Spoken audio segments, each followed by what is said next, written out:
একজন ব্রাহ্মণবাড়ির কোন নেতা আছেন রে? জনগণের কোন নেতা আছেন রে?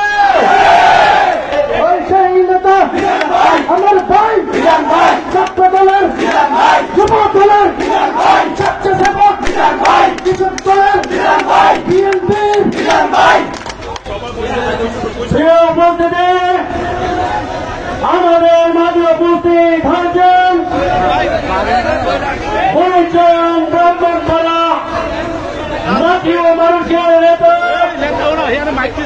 আগামী দিনে আসন থেকে নির্বাচন করবেন এখানকার মানুষের হৃদয় স্পন্দন পরিচয়ন উপজেলা বিএনপির বারবার নির্বাচিত বিপ্লবী সভাপতি, পরিচয়ন উপজেলা পরিষদের সাবেক চেয়ারম্যান, প্রিয় নেতা, প্রিয় ভাই জনাব এটিএম মিজানুর রহমান চেয়ারম্যান সাহেব, করতালি দিয়ে প্রিয় ভাইকে স্বাগত জানানোর জন্য আহ্বান করছে।